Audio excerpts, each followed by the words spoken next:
मुझे 486 अंकों के साथ मैंने पूरे बिहार में तीसरा स्थान प्राप्त किया हूँ और मधुबनी जिला में फर्स्ट रैंक है और अपने कोचिंग में भी फर्स्ट रैंक है। नमस्कार दोस्तों, अभी हमारे साथ जो है बिहार के थर्ड रैंक में जो है टॉपर बने हैं।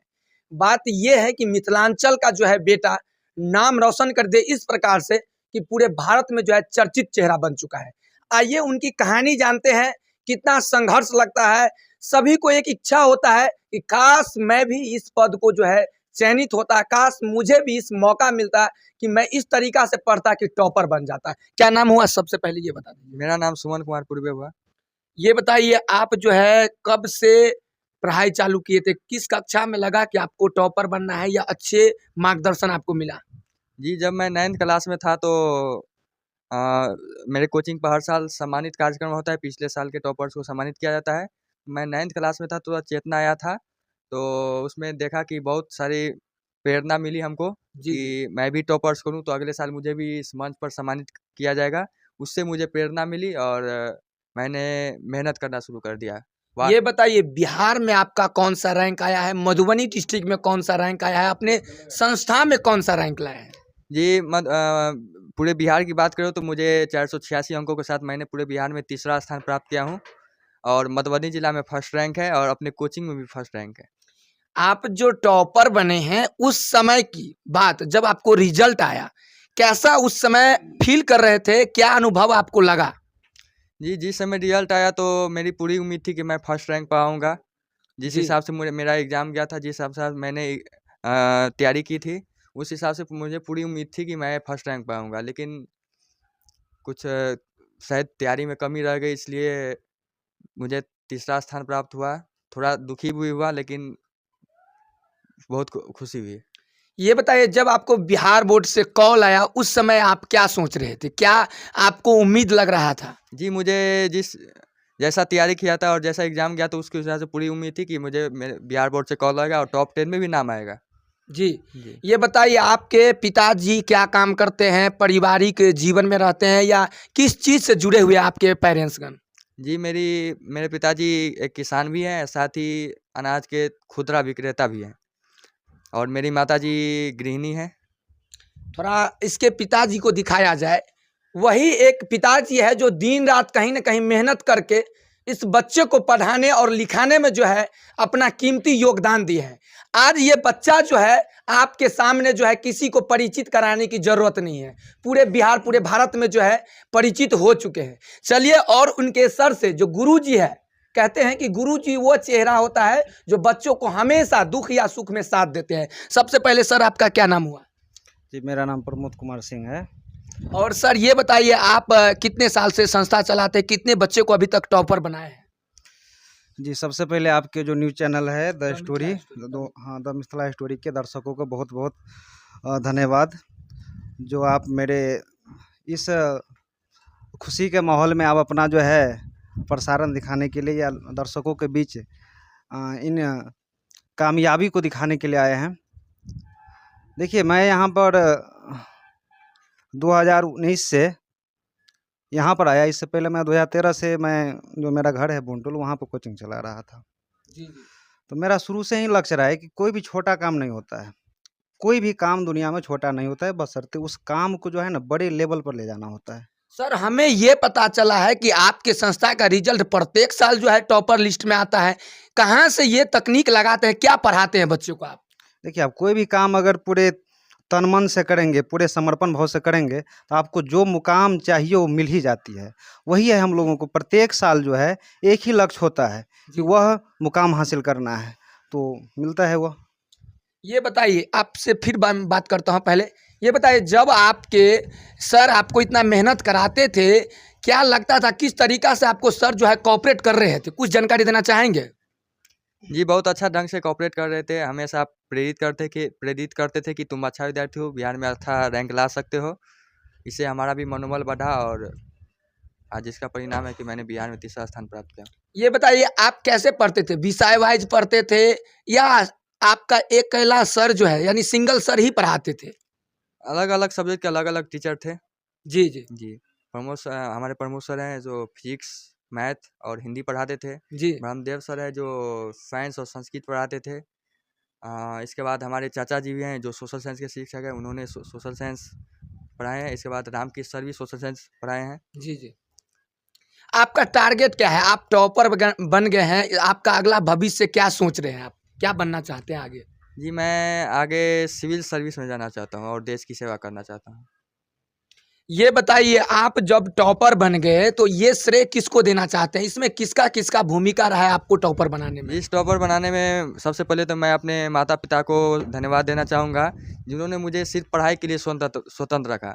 कभी किसी कोई काम, गृह कार्य भी हो या बाहरी काम जैसे खेत जाना है, उसके लिए कभी भी प्रेशर नहीं बनाया।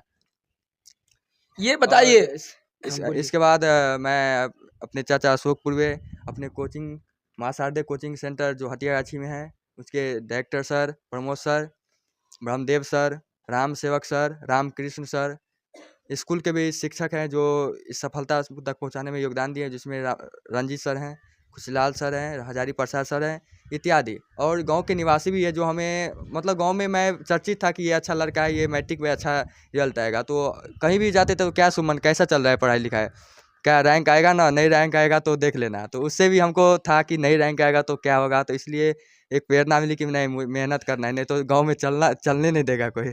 ये बताइए, ये बात काफ़ी अच्छा लगा मुझे।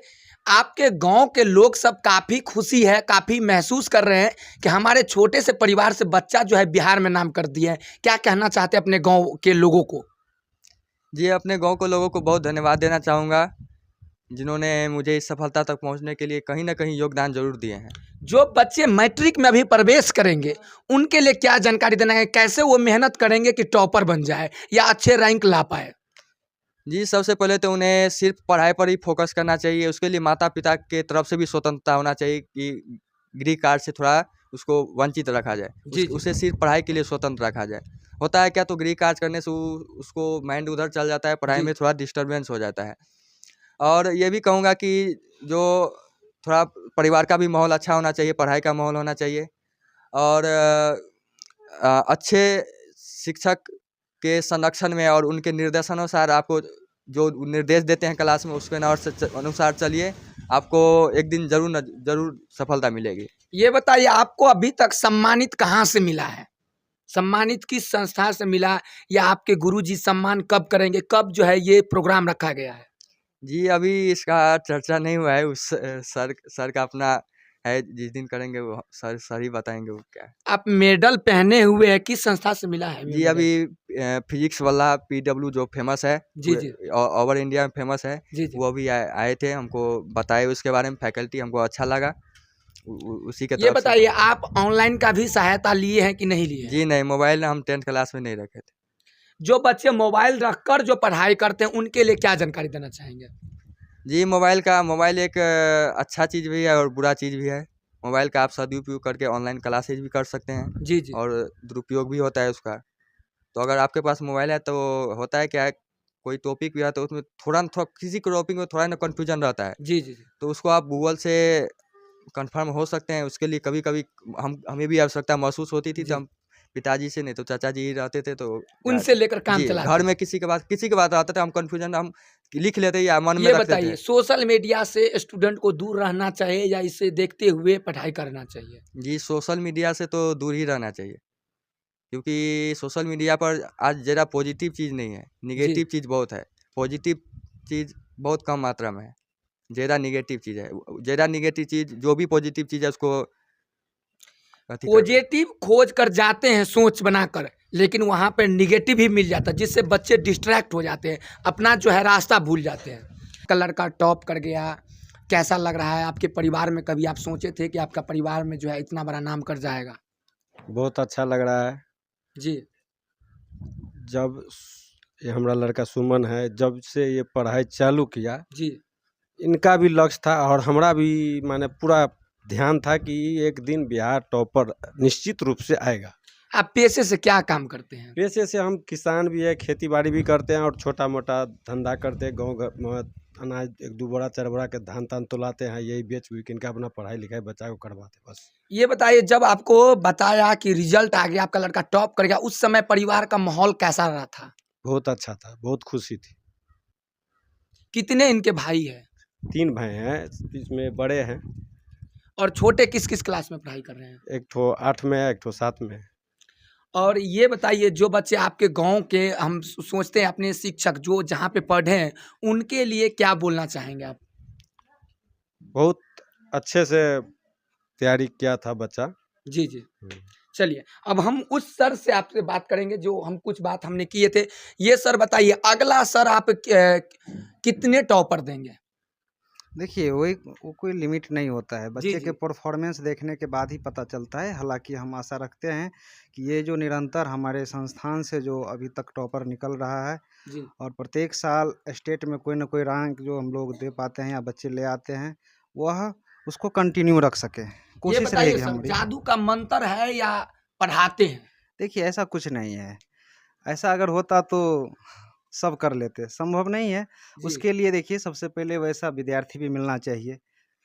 इसके बाद टाइम जो होता है, विद्यार्थी जो अपने खास करके सेल्फ स्टडी जी जी। बहुत मायने रखता है। हम जी। लोग एक क्लास में एक जैसे सबको पढ़ाते हैं, जी। लेकिन उसी क्लास में से एक विद्यार्थी या दो विद्यार्थी हाईएस्ट नंबर ले आ पाते हैं। इसका यही कारण है कि वो विद्यार्थी ज़रूर कुछ अपना सेल्फ स्टडी में ज़्यादा समय देते हैं।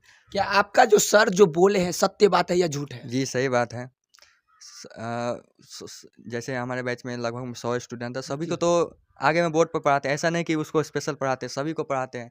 जो अपना घर पर आके उसको रिवीजन करते हैं, जो सेल्फ स्टडी करते हैं, वो सही अच्छा परफॉर्मेंस कर पाते ये हैं। बताइए सर, आपके क्षेत्र में यानी मिथिला में, मधुबनी जिला में इतने सारे कोचिंग है, आखिरकार आप ही के कोचिंग से टॉपर निकलते फैक्ट्री बन गया है, क्या कारण है, क्या रीजन है नहीं इसका? देखिए, सबसे पहले स्टार्टिंग तो हम ही ने किया था यहाँ पर, ये जी, चीज़ जी। तो ज़रूर दावा के साथ बोल सकते हैं।